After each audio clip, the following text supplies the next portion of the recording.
American Timelines is a member of the Queen City Podcast Network, powered by Ortho Carolina. Find out more at queencitypodcastnetwork.com. So now I'm obsessed with time. Come on, tell me about the time. Had it all in my hand tonight. Had the time of my life. When the words all come down like blues on Tuesdays gone down. Throw it all away. Welcome to episode 170 of American Timelines by History for Jerks. I'm Joe, and I have a special guest host with me this week who is related to me. Yes, and she's been on a couple episodes just here and there. You may remember her as a 9-year-old girl from the segment we did, What Would a 9-Year-Old Girl Think? But she is now 12. Ladies and gentlemen, please welcome my daughter, Audrey Rose. Hi, Audrey Rose. Hi. Can I call you Dewey? Can we call you Dewey for this? Or just Audrey? You want to call it Audrey? I don't care. You don't care? You're bursting my eardrums. Should I turn your volume down? Because this is going to be the level I'm talking. I want to be able to hear myself, but I don't want to hear you as much. That's not going to happen. How is that funny? That's probably what all of your listeners think. Oh, burn. Man, you're just starting with the hot goss. Oh, that's not hot goss. Start with the hot takes that are hurting my feelings right away. You're probably right. That is what everybody's thinking. Thank you for being here to hurt my feelings. Are you ready to cover a murder? Mm-hmm. So, Audrey is here. She's 12 years old. She has grown up the last few years with her parents being idiot podcasters. Has it been difficult for you being the daughter of podcasters? Well, the first couple of years, you guys were like in the house doing it, and you guys were like, be quiet. You have to be quiet for like 5 hours while we film. And it was so annoying because we couldn't like make any noise. But you still did. Yeah, and then when we were like hungry or whatever, we had to like go downstairs and get it, and you guys would just like stare.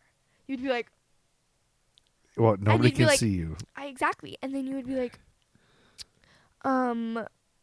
here comes my daughter. And I'd be like, you do not need to introduce me. I'm not even making any noise. Like, what was the reason? And how did your friends take it when you told them that your parents are podcasters? They think you're a weirdo. They did not give two shits. Do all your friends have parents who have podcasts? No. I'm surprised because there's everyone has a podcast now. No. Well, sane people don't. okay. Well, so this is going to be difficult because I don't really know how appropriate it is to have a 12-year-old talking about murder. But true crime is a genre now, and people get into it, and there's kids your age that are into this, I'm sure. So we're not going to get like graphic, and we're not going to get like, we're going to kind of gloss over any gross parts or sexual stuff, because this should be PG-13, because you're almost 13. You're going to be 13 in about 2 months. Yeah. So you're almost 13. So you're about PG-13ish. So yeah, if you get anything gross, awful, uncomfortable, just skip over it. I'm not going to force you to do that because you're a child. I'm an adult. I will skip over anything that's too adult. But some things we need to talk about. You have to have a healthy fear of danger. So this is good. And I will hopefully teach you some life lessons along the way of this episode. Okay? Okay. So you ready? Okay, first of all, what is do funny? the dishes. I literally just said okay and you start laughing. What's funny? Because you're a child and you're adorable. How is that funny? Because I can't believe you're talking into a microphone like you're a kid. What do You're just a baby. You were just a baby like a week ago. You were just a baby. And so now you're talking into a microphone. It's weird. I can't believe that you can read. Are you calling me dumb? No, you're a Sure, baby. You're sure, a newborn baby. sure. I should be giving you a bottle. But it seemed like just yesterday I was on paternity leave, and I was home from paternity leave. Yeah, Paternity. Yeah, I'm your father, so mommy stayed home with you for the first 12 weeks of your life. I know. And then she went back to. I thought it was maternity leave. That's for mothers. I'm the father, so paternity for father. So your mom took maternity leave and then stayed home with you for the first 12 weeks, and then she went back to work. And then I took my paternity leave after that. A lot of couples take them together at the same time so they can be together with the family. We were like, no way. Let's save on daycare, as they say. And so I took my 5 weeks after her 12 weeks. So I got 5 weeks of quality time with you as a baby. Yeah, and you forced me to watch basketball. You tied me into a chair, and I did. Well, I just happened to be that those 5 weeks were during March Madness. Like a couple of the weeks were during March Madness, and it was the best timed thing ever. So you being born, and then I'm taking 12 weeks, and then me getting 5 during March Madness was the best thing that's ever happened to me. I recommend everybody who's planning a child plan it so the father gets paternity, or the mother if they're into basketball. If somebody's into basketball, it doesn't have to be a guy. Sometimes girls are more into it. Why are you like assuming that only men are into basketball? You're right. I should not. Exactly. Because some women are more into it than guys, or whatever. Mm-hmm. But take your time off with the baby, especially at that age, because you weren't a newborn baby. You were 12 weeks old by the time I had you, so you already knew how to do a bottle and all that stuff. So, and you were a great baby. Like, you weren't very difficult. You just sat there, and you liked watching basketball. I put you on the table in a little bouncy seat, and I'd sit right next to you. I'd have a beer, you'd have your bottle, and you'd watch basketball. You'd watch the players go up and down the court, and you'd just smile. Well, what was I supposed to watch? Well, all the stuff we had for babies was just like colors and shapes moving around anyway. You just stared at, so it didn't matter. So it was colors and shapes of uniforms or an orange ball bouncing around. You liked it. Okay. So there you go. And that's why we're so close now, because we spent that time. That's why I love you so much. Okay? Yeah. Now let's get into December of 1953 and talk about horrible, awful things that happened. You ready? Yeah. Okay. We're going to start on December 1st, 1953. Okay. This one I didn't prepare. This isn't comfortable to talk about in front of a kid, but are you familiar with Playboy magazine? Do you know what that is? Yes. You know what that is? Yes. So it didn't exist before this month at this time. The first issue was published in December of 1953, featuring Marilyn Monroe. Do you know who Marilyn Monroe is? Obviously. This is like Mommy's big, huge. So she was the first person in, and she was nude in that. And they sold 50,000 copies. Oh, that's nasty. Yeah, it's terrible. It's a terrible thing that exists, and don't you ever let anybody pressure you into doing anything like that, okay? Women are going to run the world by the time you grow up, and you're going to be the president of the United States. But there is a Playgirl magazine, but it's not really for girls. It's for, I think, gay guys. Anyway, but the first issue of Playboy was not dated. It was just December. It came out in December 1953, but they didn't date it because Hugh Hefner, the guy who made it, wasn't sure if there would be a second issue. So a little trivia for you if anybody asks you. Why would somebody ask a 12-year-old girl about that? Yeah, if you're playing trivia where they ask you about the first issue of Playboy magazine, but you could play trivia when you're an adult. It might come back when you're an adult. You might remember, when I was 12, I was on a podcast with my dad where he told me about Playboy magazine. That's inappropriate. I'm a terrible father. December 8th. We're going to jump all the way to December 8th. So I started with the inappropriate stuff. But you already know what it is. It's not like you don't know. Your middle school kids know way more than you think, everybody. I remember I was cussing in middle school, and I went home and pretend I wasn't cussing, but we were all cussing. That's not that bad. We knew all the bad words. We knew we were learning about sex and stuff. But my mom didn't know that. All right, December 8th. I'm going to jump to that, right? It's one thing Mommy hates, Audrey, that I do, is I cover birthdays. And I don't know if you know, but Mommy hates birthdays. And here is the theme song to that. Amy hates birthdays. Amy hates birthdays. December 8th, Sam Kinison, American screaming comedian. And actor Sam Kinison was born in Yakima, Washington. And since I know you don't know who Sam Kinison is, right? I'm going to play a little I don't have a clip of home. him. I don't have a car. I didn't eat yesterday. I had to borrow Is that these funny to you? clothes. She took it That's what he does. He screams. I was married for 2 So years. that- I think someone put a primal scream. You know, you don't think it's funny, Sam Kinison? You don't think that he's funny? wasn't funny at all. You don't think he's funny? Well, he was born in Yakima, Washington. He was the son of Marie Florence and Samuel Earl Kinison, a Pentecostal preacher. And the family moved to East Peoria, Illinois, when he was just 3 months old. At the age of 3, Sam Kinison, that guy, when he was 3 years old, he was hit by a truck, which left him with brain damage. And his father pastored several churches around the country. I didn't know he had brain damage, but that makes sense. That's why he's always screaming, I guess. But his father was a pastor of several churches, didn't make much money. And Kinison and his 2 older brothers, Richard and Bill, and the younger brother Kevin, all lived together. And his parents divorced when Kinison was 11, after which his brother went to live with his father, while Kinison stayed with the rest of the family. He didn't want to stay with the rest of the family. And Bill, his brother, said that's why Sam was so angry. But he later attended East Peoria Community High School in East Peoria. The team colors are maroon and yellow, home of the Raiders.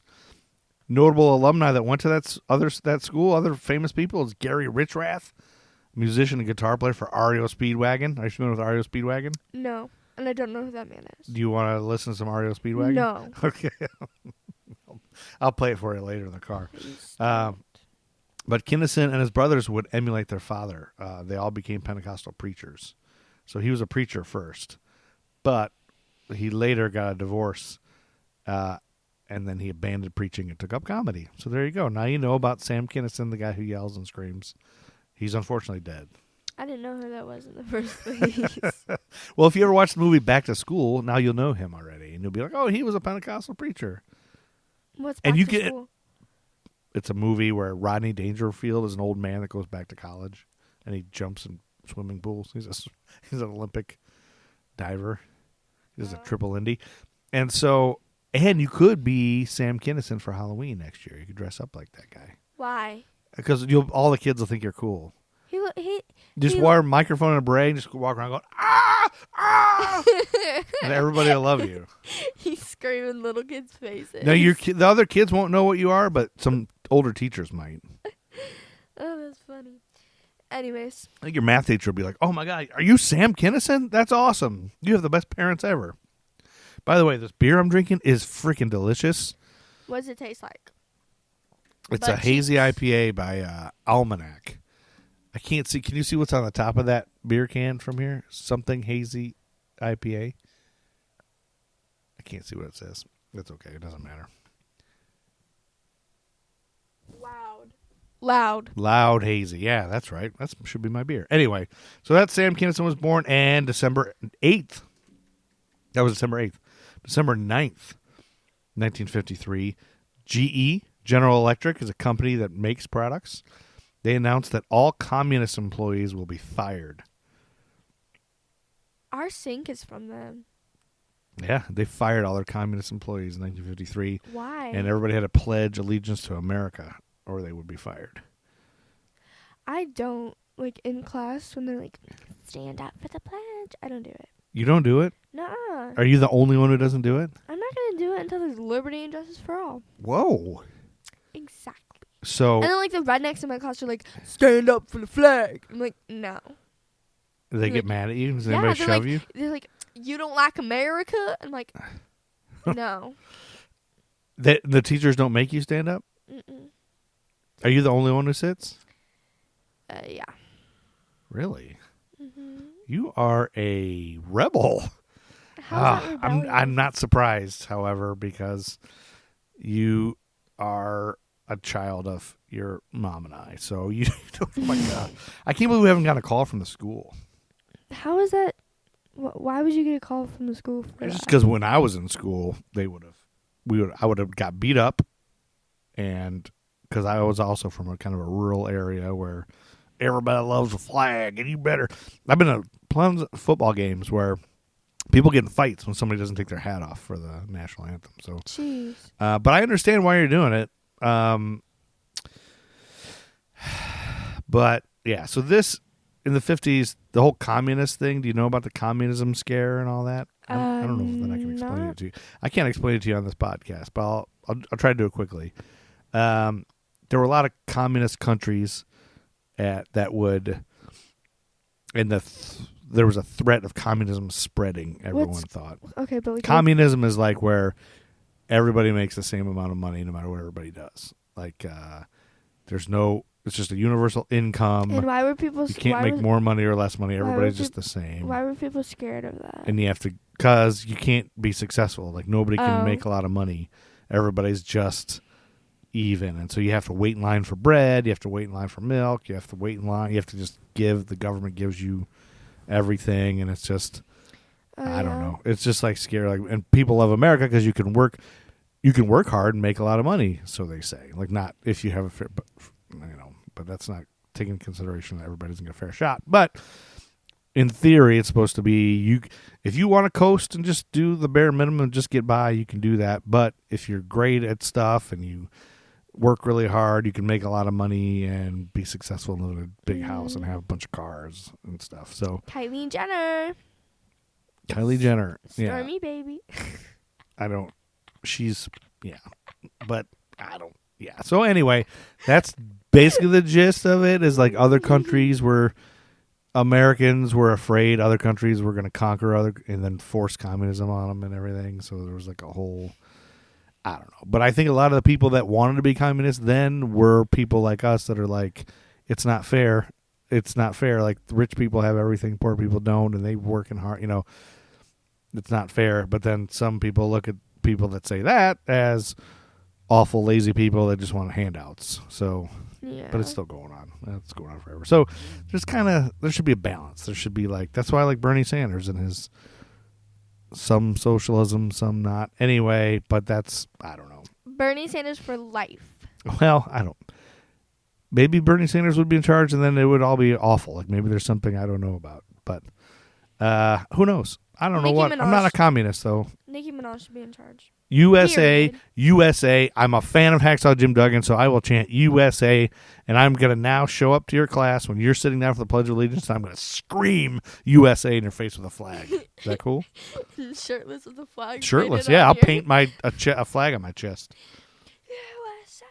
So that's the gist of America. December 9th, we have another birthday. Cue the music. Hit it, Dale. Amy hates birthdays. Amy hates birthdays. American actor John Malkovich was born on December 9th, 1953. He's famous from The Killing Fields, Dangerous Liaisons. He was born in Christopher, Illinois. And do you know who he is? And I'll show you since you don't know who he is. I see why she hates birthdays.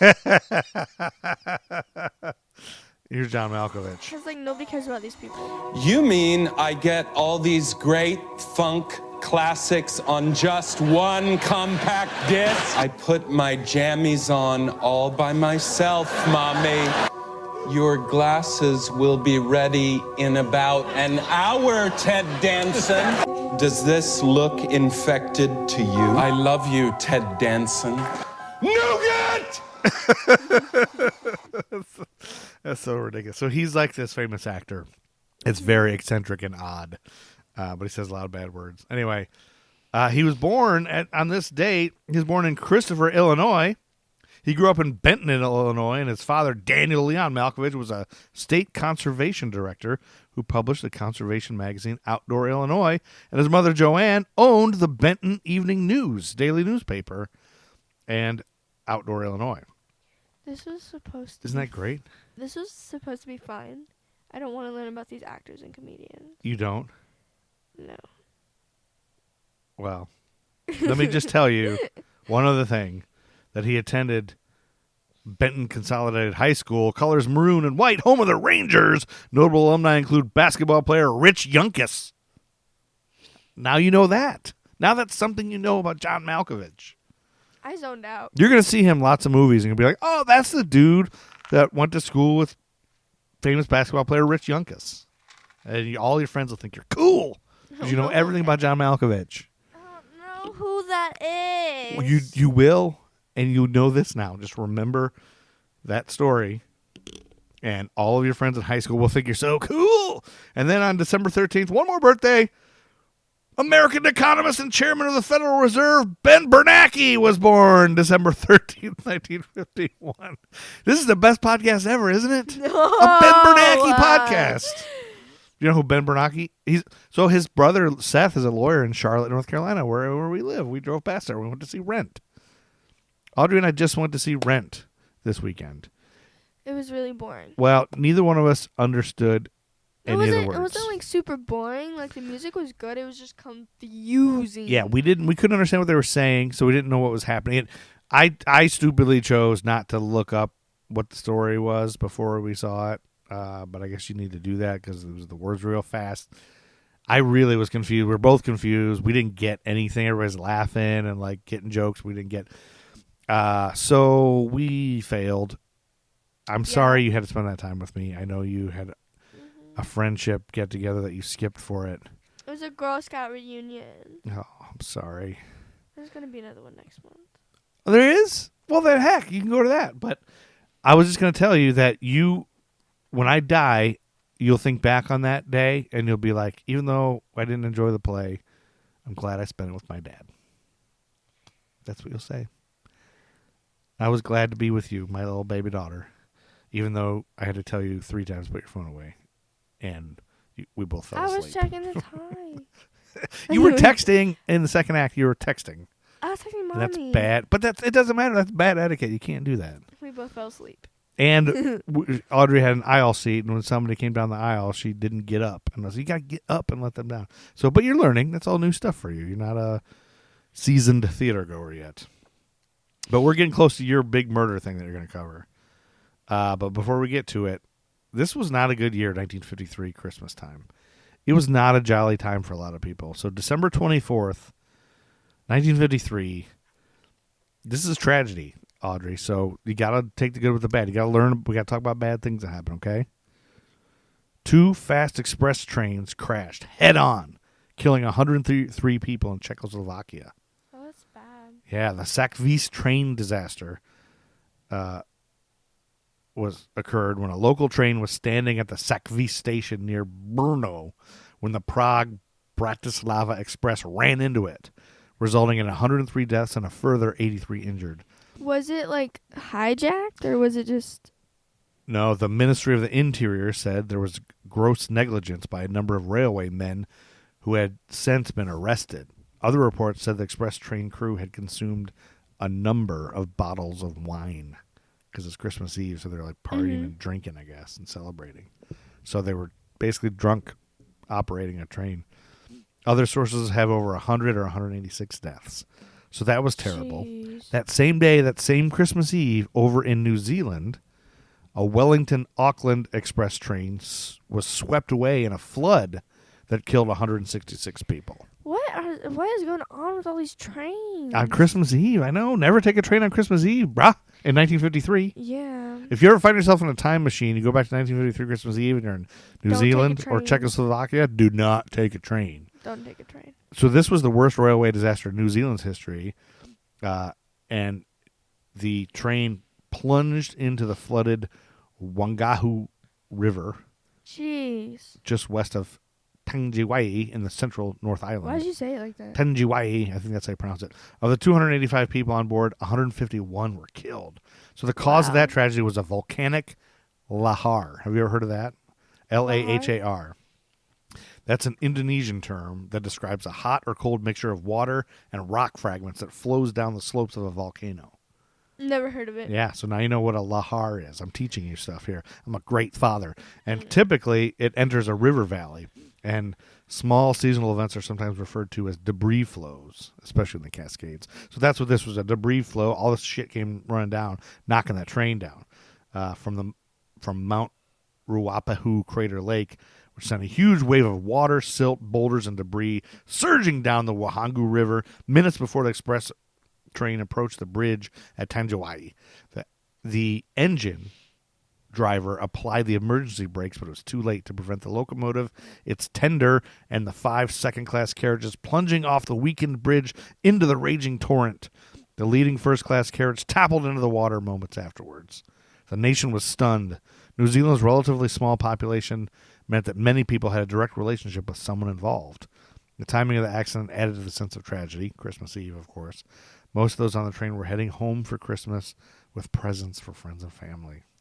Wow, that's so sad. So, from now on, when you have a good Christmas, just think of how lucky you are that you didn't plunge off an express train into a river covered with debris from a volcano, okay? Yeah. And I want you to pass on to your children and your children's children that same story, just so they remember. Every Christmas Eve, tell them this. Tell them this. Warn them of this. Okay. Okay? My dad once told me on a podcast They can listen to it. to never, ever go out. Well, by the time your kids and your kids' kids are around, podcasts will be like in brain. It'll be like stored in your brain memory. It'll be just like, I'm listening to a podcast, and you listen to it in 1 second. Probably. Oh, wait, purr. So then I could be like, yeah. Did you say purr? Yeah. What does that mean? It's like period. But it's short for period? Purr. No. It's just like purr. Purr? Yeah. It's not short for period. It's just like something like period. So if somebody's like Like cool? no, like if somebody like says like, oh yeah, like I won 5 medals today, you could be like period, or you could be like purr. But period? Is it period like the lady thing? Or is it that punctuation I've period? already explained this. I know, this but I one can't to you. remember. It's neither. It's a punctuation period? Well, it's neither. So it could be the punctuation period, but nobody ever uses it like that. So it could be like end the conversation period, like that, or it could be like when you're hyping somebody else period, like that. Purr. Oh, purr. Purr. Purr. Like Purr. that? Purr. Mm. Will I be cool if I say that? No, Purr. Or am I too old to say that? You're a little bit too old. Okay. December 25th, Christmas Day, 1953, black leather jacket and motorcycle sales reached new heights after the release of 1953's movie The Wild One, starring Marlon Brando. I was going to make you watch that and do a report on it. He's like a biker guy, and all the women loved Marlon Brando in the 50s. So if Okay. you were a little kid or anything, like, your grandma Wait, probably was attracted in to him? love. Yeah, love. Like, thought he was so hot. Look at young. Make sure you Google young Marlon Brando, because he later got fat, and nobody liked him. No offense, heavier friends. How do you spell his name? Marlon Brando, Marlon Brando. Wait, how do you spell his first name? M-A-R? Marlon, Marlon. Oh, Brando. Okay, My got it. 12-year-old daughter is about to Google Marlon Brando, and we'll find out if she's attracted to Marlon Brando.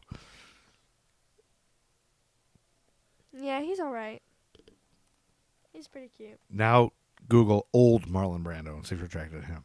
Okay, watch me still be attracted to him. If there's something wrong with you, and we need to put you away. Put me away. Yeah, we're going to put you in a underground bunker. Is this it? Yeah. Yeah, are you attracted to that? Yeah. My daughter loves old Marlon Brando. It gives Hey, he off- was the hottest dude when he was gives off- younger. He was in Streetcar Named Desire, and he would yell, Stella! Stella! It gives off like a good old Santa Claus vibe. Well, a lot of guys my age can do a really good You know who Marlon Timothy Brando Chalamet impression. is? Timothy Chalamet. I should know. He is so fine. He's I'll show really. you a picture of him. Yeah. He looks really ugly on Google. So I just, don't know who look that him up. is. Timothy Chalamet. Is he the guy from Chalamet?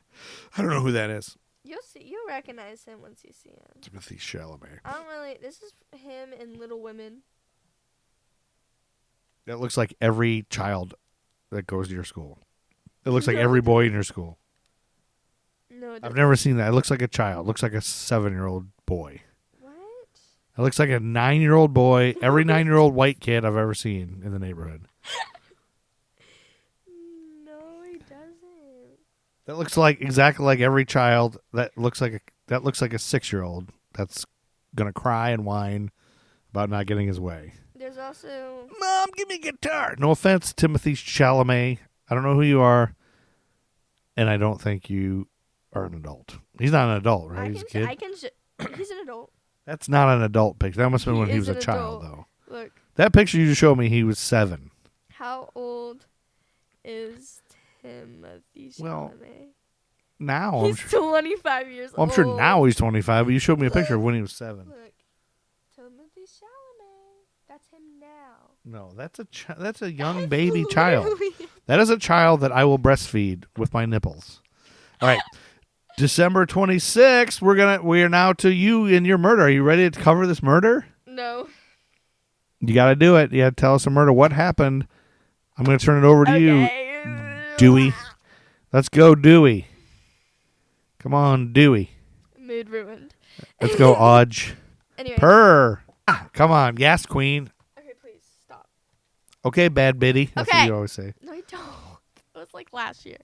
Anyway, so this is the story of a serial killer named Joseph Fischer Okay. in 1953. Told by a 12-year-old. Yes.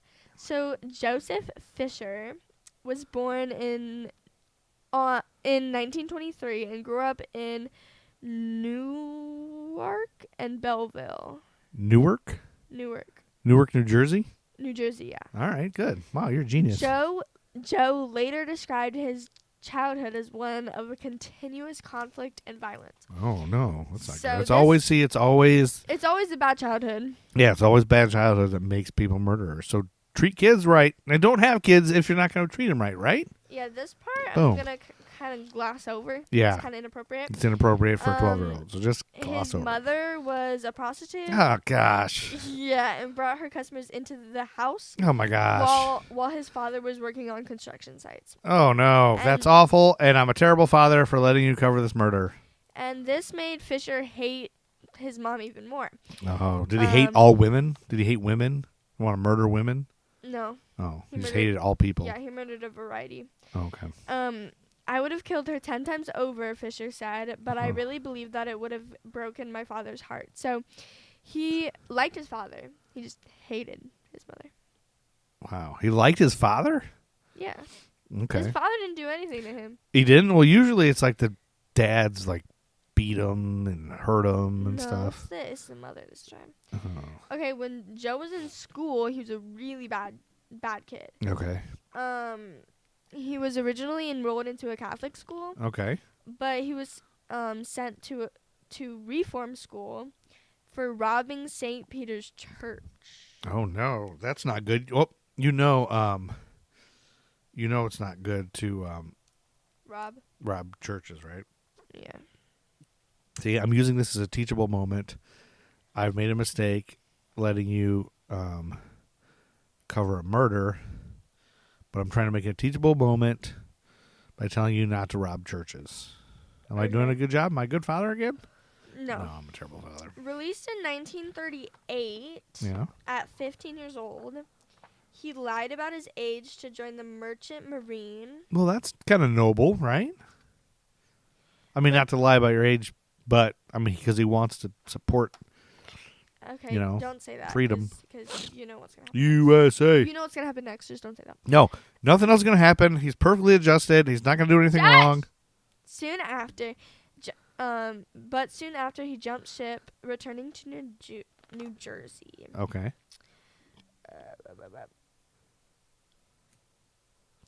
Oh, so he quit. Desertion charges Oh, yeah, you can't desert in the military.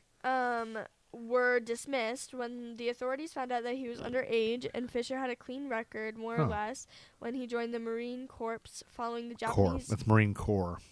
Oh. That's a weird word. Following the Japanese raid on Pearl Harbor in December 1941. Oh, okay. By that time, Fisher was well on his way to full-blown alcoholism, serving 30 days in the brig for drunkenness. So the brig is like a military prison. Before he finished boot Military camp. jail. He later saw combat on...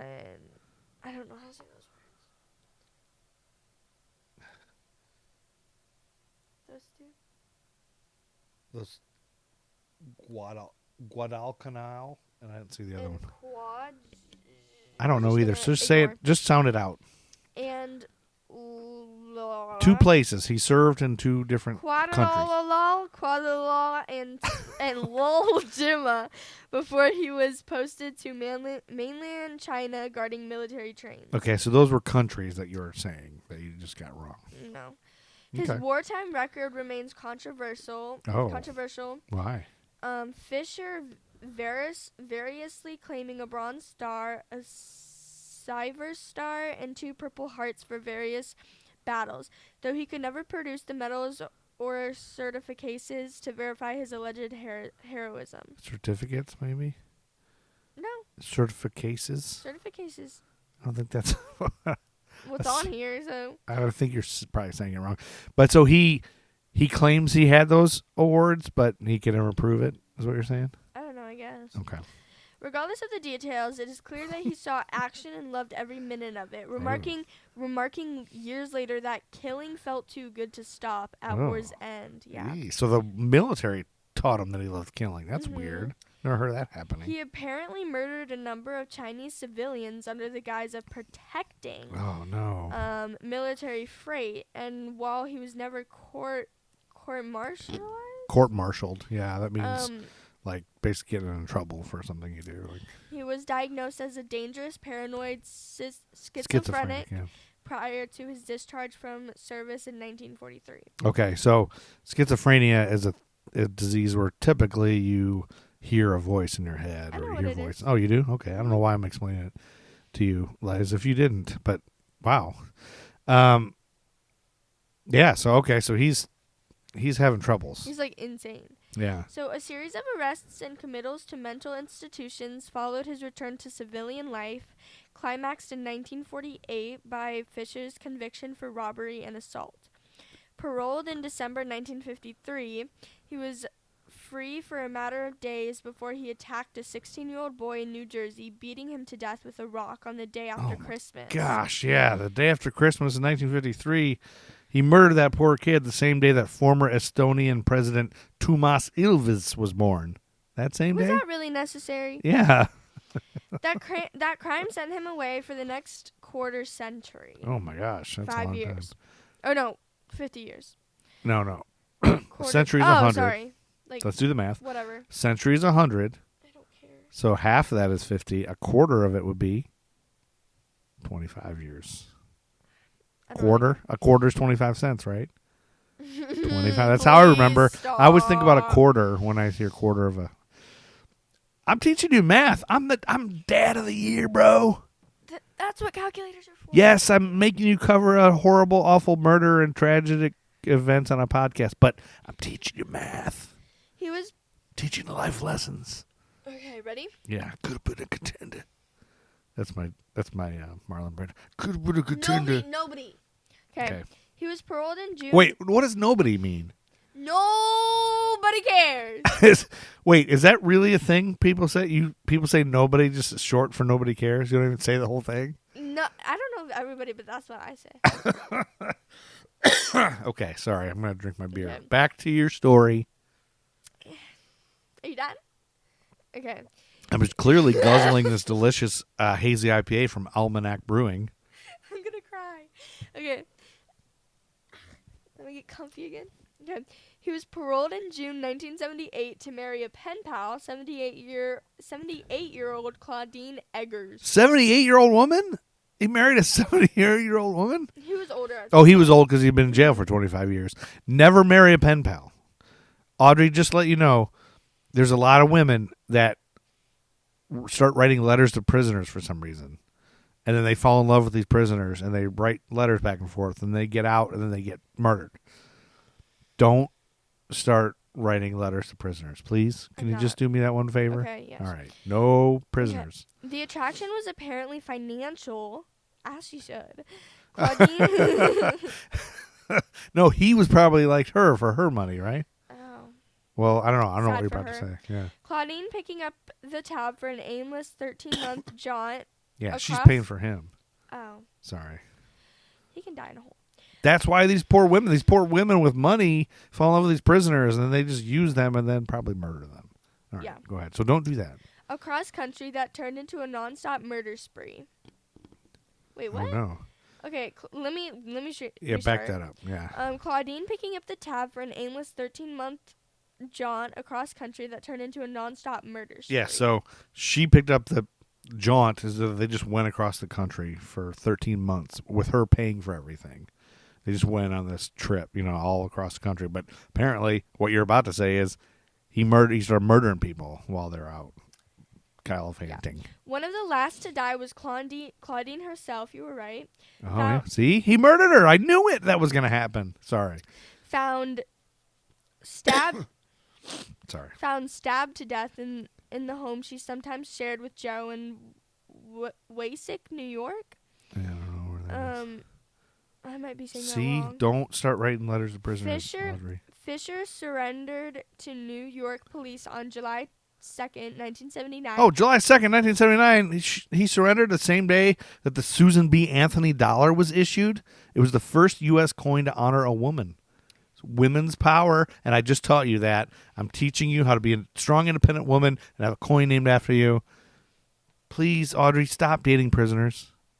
And freely confessed to the slaying, landing in the Dutchess County Jail on a charge of second-degree murder. That might have been the end for Fischer, but he felt like taking more, specifically confessing to another 18 homicides. 18? He killed 18 more people? He had set out to kill 25 victims, Joe told detectives, but was still 6 short of the mark when he grew wary and surrendered. Oh, no. By July 28th, authorities in Arizona and Oklahoma had issued warrants for his arrest in the spring 1979 murders of a man in Flagstaff and a female victim, Betty Jo Gibson, in Moore, Oklahoma. Oh, man. They issued that arrest warrant the same day that Icelandic singer Birgitta Haukdal was born in Husavik, Iceland. Whatever. Also the same day that Korean singer Lee Min-woo was born in Namwon, South Korea. That same day? Wow. Crazy. Other victims claimed by Fischer in his confessions included a couple, quotations, a couple of deaths in the Bowery, with others in Los Angeles, San Francisco, New Mexico, Cooperstown, New York, Hartford, Connecticut, and Portland, Maine. Oh. Authorities in different jurisdictions also often seem to work at cross purposes in tracking Fischer's claims. The New Jersey Department of Corrections refused to release his prison psychiatric files, although it was admitted that parole had been granted in 1978 on twin conditions that Fischer join Alcoholics Anonymous and remain subject to close supervision. So they let this guy out who murdered 18 people. They're letting him out just as long as he joins AA. Exactly. That's awful. People are crazy back then. I can't believe it. It's nuts. White men's privilege. Yeah, you got that right. Wait, I don't know if he's white. He probably was. Sure. Pretty much white guys are always the awful murderers. Anyway, a photo found in his possession, meanwhile, was identified as a likeness of a 26-year-old Pamela Nolan. Ew. Missing from Rodeos, New Mexico since October 30th, 1978. Wait, she was missing since the same night that a historic episode of WKRP in Cincinnati was on TV. On that episode, feeling left out by all the recent changes, Mr. Carlson decides to launch his own Thanksgiving promotion with the aid of Herb and Les. The big guy turns a routine turkey giveaway into a comic catastrophe. See, they dropped turkeys from an airplane thinking they could fly. and they all died because turkeys can't fly. And it's the famous line. It's like the most famous Thanksgiving episode of anything. WKRP. That's the same day that was on for the first time. Fischer. You don't care. Fischer admitted stabbing a woman to death in New Mexico. He simply didn't catch her name. Flagstaff police cited an evidence confirming Fischer's presence in the motel room where a male victim died on March 31st, 1979, but they now called the death accidental. Fischer, for his part, insisted that he beat the man to death. So he was saying he murdered him, and they were still calling it accidental. Well, that's nuts. disgusting. This is gross and Privilege. awful. Privilege. By mid-February 1980, Joe was claiming a total of 32 victims, and Oh my police gosh. in Norwalk, Connecticut, declared that they had sufficient evidence to charge him in additional stabbing deaths of two 17-year-old girls, Elaine Hateman and Veronica Tassiello. Those poor girls. Exactly. In fact, Joe went to trial in April 1980 only for the murder of his wife. He only went to trial for the murder of his wife, and he killed 30-some people. Exactly. What the hell? It's No, crazy. 50s are nuts. he killed more than just 32. Well, 30. That's whatever. because by mid-February 1980, he killed 32. Oh my gosh. So there's he killed a ton of people. Yeah, that was terrible. In fact, Joe went to trial in April 1980 only for the murders of his wife. Yeah. By that time, press reports of his confessions cited dozens of victims, one article claiming up to 40, but Fischer had changed his tune for the moment, denying Claudine's murder when he took the witness stand on April 11th. April 11th. Wait, he took the witness stand the same night that on Facts of Life, Blair and Tootie put themselves in harm's way when they attempt to rescue their animals from the stables during a severe thunderstorm? Jurors Same day? dismissed his testimony as a self-serving lie, convicting him of second-degree murder on April 23rd. Well, they convicted him the same day that a Soviet submarine caught fire off of Japan and 9 people died that same day. Now you're starting to see why Mommy won't do the podcast with me anymore. Please. How? That's the format of the podcast, is I tell you other things that happened during these awful murders to make these awful murders a little more palatable. Second-degree murder on April 23rd. 3 weeks later, on May 16th. No. The same day. Wait, May 16th, 1980? The same day that Brian May of rock group Queen collapsed on stage with hepatitis? He almost lost an arm due to hepatitis. Don't do drugs, Audrey. That's what you get. 3 weeks later, on May 16th, Fischer received a prison sentence of 25 years to life. Whoa. Mm-hmm. Warrants remained outstanding in Connecticut and Oklahoma, but neither jurisdiction was disposed to extradite Fischer for trial. And so you already got 25 for life, so they probably didn't care. Okay, hold on. I'm just going to skip some of this. Yeah, that's pretty much the story. Confined at Sing Sing. That's a very famous prison. He soon reverted to his early boastful mode, granting interviewers such tabloid TV programs as Geraldo and Geraldo. And He's the guy with a mustache got hit in the Please. face with a chair. and the Current Affair in 1989, claiming a body count of over 100 victims. Oh, he claimed over 100. So you don't know who Geraldo is, but he's a horrible asshole. And I'll show you videos of him. Oops, I said asshole in front of a 12-year-old. You've never heard that word, have you? Is that the end of your story? No, hold on. I have 2 more paragraphs. But I'm pretty sure these are irrelevant. By February 1991, when Fischer was profiled on America's Most Wanted, the number had jumped to about 150. 150 in February 1991, the same time that Tanya Harding won the U.S. Figure Skating Championship. Oh, I want to... You know who Tanya Harding is? She's the one who hired the guy. Tanya Harding didn't hire him. She didn't? She hired the guy to hit with a crowbar, right? No, it was actually her ex-boyfriend, or ex-husband. I think it was ex-boyfriend. Yeah. He did it. It had nothing to do with Tanya. He hit Nancy Kerrigan with a crowbar on his own? Yeah. Without Tanya being aware of it? Yeah, and Tanya had no idea, and he wanted to do that for Tanya. Where are you getting this info? Where are you hearing this? TikTok. From TikTok? Yeah. There was a movie about it. Okay. We should watch it. I'm shocked, number one, that you're aware of Tanya Harding and Nancy Kerrigan. Number 2 I saw the video of her crying on the ground. She's like, it hurts so bad. That was a famous thing everybody saw. And everybody knew Tanya Harding was the villain. So you're saying she's not the villain? No. Oh my gosh. She had nothing to do with it. Breaking here, my 12-year-old daughter says Tanya Harding didn't do it. I think she did. It was her boyfriend, because her boyfriend was like, I'm gonna Well, she told him to do. She hired him, I think. Nuh-uh, he did it on his own, because he was like, I'm gonna win her back. Oh, I can see that. Okay. Well, the jury's out on that one. We'll cover it later. I can't believe you know who Tanya Harding is. Including allegations of a private graveyard undiscovered by police with 16 corpses buried in one place, but no one had the interest or the energy to check his stories out. By the time he died in prison 7 months later at age 68, Yeah. Joe Fischer was largely forgotten, his passing barely noted in the hometown newspaper. Wow. Officially, he was shit.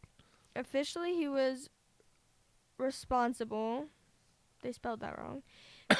For 2 homicides, suspected of at least 3 more. His true body count, like that of Donald Gaskins, Henry Lucas, and other boastful killers, will probably never be known. So they only know of like 5 or 6 that he's really done, but he claims 150. He's probably done like 150. You believe that he did it, don't you? Like, I can't believe he kept saying, I killed all these people, and nobody cares. It's like, nuts. Yeah, I killed 150 people. 6? Okay. No, you didn't do it. They died natural causes. Exactly. What? Why? What? Like, there's literally like gunshots. He's in my head. saying he did it. He's admitting it. Exactly. I don't get it. This is Me weird. either. And then there's so many others that they like set up somebody and they have to fake a confession. I don't know. I don't understand murderers. I don't understand murder. I don't understand crime.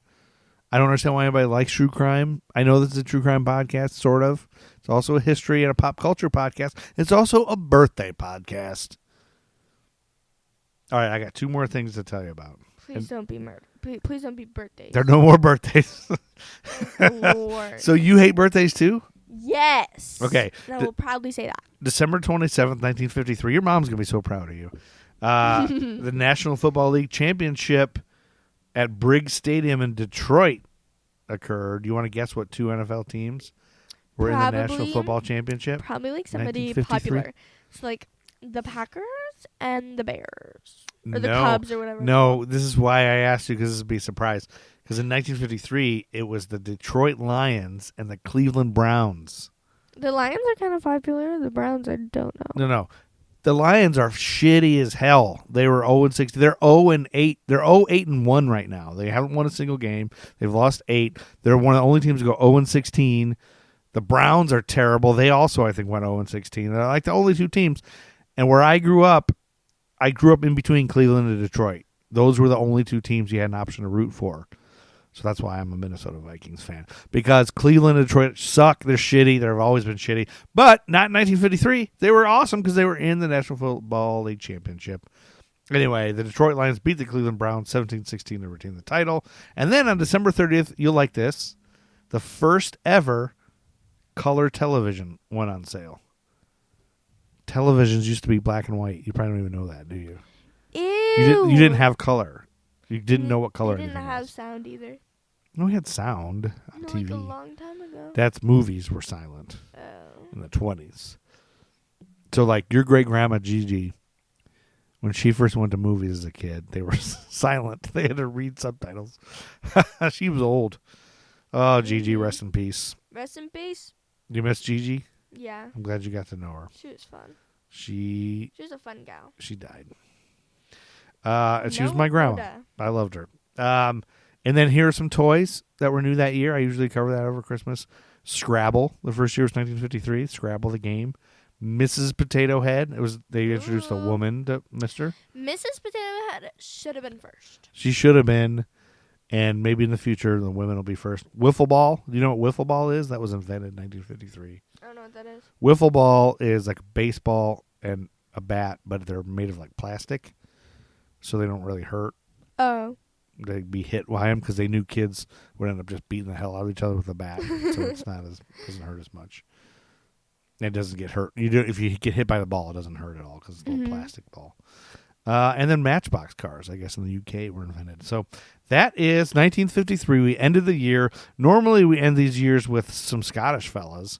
They usually do December, our Scottish friends, but they have been really busy, and I think their podcast kind of is on hiatus. Nathaniel and John, very nice fellas in Scotland, so I can't wait to retouch with those guys. But You filled in very nicely, my daughter. You're very good at reading straight off of Murderpedia, like Thank your you. mom does. Yeah, credits to Murderpedia because I was Yes. not prepared. You got to give Murderpedia credit because that's basically just reading word for word what's on Murderpedia. So we don't know if it's true. It's just basically what we did here is we read a Murderpedia entry so you didn't have to. So we all know it's dangerous to read Murderpedia while you're driving in your car. So those of you who listen to this in the car, you're welcome. My daughter, my 12-year-old daughter, read a Murderpedia entry to you You're welcome. in your car or while you were jogging or I'm trying to think what other people listen to podcasts while they're doing. Mowing the lawn, maybe. It's hard to hear. Cooking. That's You what were Mommy cooking. does. Yeah, you were cooking and you listened to a 12-year-old They tell could you just a be like Murderpedia. they could just be like playing Candy Crush on their They could have been phone playing Candy on the Crush like Mommy toilet, does. on the toilet. Vaping on the toilet, or you could have. It saved. Basically, you saved people's eyes from eye strain. Yeah, Like you're maybe welcome. they listened to this after a long day of staring at a computer, and they didn't want to look at it, Murderpedia, but they want to know what's on there for December 1953. And you told them the story of Joe Fischer. Exactly, and maybe they didn't like initially be like, do I want to listen to Joe Fisher's story? But that's part of why I interrupt with random shit, Yeah, and then so it's not just reading off of yeah, Murderpedia. like you wouldn't have the idea to search up this exact date and be like, oh, this story looks good. Like you wouldn't have that idea, but like Yeah. now that you were like forced to Yeah. listen to You it, were forced to listen to it. Yeah. you probably like it. And now you know, what Facts of Life episode was on when he was getting convicted and stuff, and Yeah. and that we talked about the turkey drop episode, the most famous Thanksgiving episode of any sitcom is WKRP in Cincinnati. People love that. Sorry, I burped. You just burped. That's not appropriate. Nobody wants to hear you burp. Everyone wants to hear What me if I burp. just fart? Would that be okay? Well, that's different. Oh, is that? Because your farts are horrible. And because there's 80% chance it's a shart. It's a 95%. 95? How do you know my shart ratio? You don't know my shart ratio. I hear them when I'm sleeping. I can hear them from my room. I can hear the wetness. No, you cannot. Now that I will not sit here and listen to these false allegations. Now, yeah, you know what? I'm going to call you out. We went to Taco Bell the other night, and she wouldn't go in because she saw her teacher in there, her science And teacher. it's embarrassing. Why? Why is it embarrassing to go to Taco Bell? She was the only person in there. Her and her family was the only Her and people her children. in They were the only people. there. Yeah. So And you then suddenly on Monday- realized you're on the same Monday- level. Yeah, We on- almost went in there, and you realized you're on the same level as your science teacher. We're in the Yeah, same boat. We like- have to eat Taco Bell. On Monday, she would be like, I saw you at Taco Bell. She might still have seen you turn around and walk away and force me to go out. I would cry. I would literally cry. What if she listened to this podcast and then finds out she was at Taco Bell and we saw her there? I would have a panic attack. No, it Sorry, doesn't Miss matter. Spinks, if you're listening. You can't say her name. You can edit that out. I guess you can say her name. Who cares? She's not listening. There's so many people named Miss Spinks. Yeah, that's true. And she's probably not listening. True. So But if you are, I don't want her to sue us. If you are listening, Because then we're revealing. I wonder if she could sue us for defamation if we reveal that she ate a Taco Bell. I don't know if that's a bad thing. Well, Taco people Bell's would delicious. See, people will see her in public, like when she goes to Taco Bell. That's they'll see true. her. That was delicious Taco Bell, don't you think? Yeah, the Taco Bell is good. Those chalupas, man, they're good when they're warm, but when they're cold and chewy, that's I don't bad. blame her for going. Chalupas to are Taco hit or miss. Bell. Yeah. A little Taco Bell tidbit for our listeners. Those of you who are sad that the Mexi Melt, the big beef Mexi Melt, is gone off the Taco Bell menu, little hint, you can order a cheesy roll-up and add beef That's what I did. and pico sauce if you like the tomatoes. If you don't like tomatoes, just add beef, and it's a Mexi Melt. And it's delicious. It's so good. Now, the Taco Bell employees might be mad. But it's, I always feel like they're a little mad. I don't know you why. can just flip them off if they're mad. No, you don't flip them off because then you don't know what's in your tacos. Anyway, that's a little tip from us, from Audrey. Good job, Audrey. You are a good podcaster. I think we should start our other podcast where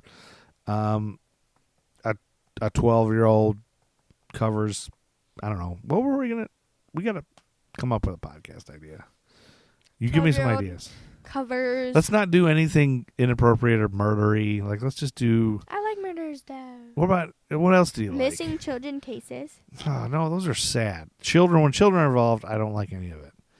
What if we talk about beers? Missing people case. What if you and I have a podcast about beer, IPAs? Kidnappings. Songs. I'll talk about IPAs, and then you talk Music. about other stuff. Music. We can do a music podcast. A music review. We'll play. Well, we can't, though. We can't play the music because we don't have the rights to them. We can just be like, we don't have to play them. We can just be like, listen to this, and we're just going to, before we review it. That's not. We'll come up with something. Maybe we'll write stories. Oh, yeah, It'll be a and then, fiction. like, explain it to them. It could be, like, horrors, romance. You can tell your story, I tell my story. Or you can. Yeah. We can leave off. Like, I'll tell part of the story, and then you take over the story. Or something. Yeah. Something. That sounds fun. Maybe. I like peanuts. Anyway, thanks for listening to American Timelines by History for Jerks and Audrey Rose. Special guest, Audrey Rose. Bye. She is a 12-year-old girl in 7th grade. She did a good job. And she's very smart. And she's actually very super smart. But could probably just apply herself a little more because she could get straight A's if she wanted to. But she's too busy talking, aren't you? No. Too busy talking. No. Okay, anyways. I'll make a podcast with you if you get straight A's. Okay. Okay. Thank you for listening. Do you ever thank them? Yes, we always do. And then we say rate, review, and subscribe. Give us 5 stars. Follow us on the Facebooks and the Twitters and the Instagrams. Also, we're at History for Jerks on Instagram and Twitter. Get out of here, Chuck Berry. Let Dale through. That's the thing I was saying. Mommy says get out of here, Chuck Berry, because Chuck Berry is from St. Louis, where your mom's from. And he opened a restaurant, and he installed cameras in the ladies' restroom. Oh, that is nasty. It's nasty and awful. But he got caught for it in the 90s, 1990, and your mom knew about it because it was in her hometown. Mm-hmm. And she would just, anytime anybody accidentally barged in the bathroom and somebody was in there, she would say, "Get out of here, Chuck Berry." That was her catchphrase. Funny. And I didn't know about that. She said that to me when I first met her. She said that, "Get out of here, Chuck Berry," if I accidentally. But I didn't know what she was talking about because I'm not from St. Louis, and I didn't know he did that back then. Chuck Berry. Yeah, so that's how we end every podcast episode. Get out of here, Chuck Berry. So you got to say it. Get out of here, Chuck Berry. And that's episode 170 of American Timelines by History for Jerks. 30 more, and we get to 200. What did you guys do for episode 69? Now, what? You can't. You don't know what that is. Oh, It's getting hard to get it back. We've all gone one way around the track, and we've all ended where we started, and we seem to lost our map. And what went up is coming down. You heard the song, you know its sound, and it may seem that we are floating, but we never left the ground. Oh, it could happen to you. Oh, and all your dreams become new. Matt Truman Ego Trip is the greatest band of all time. Buy their music.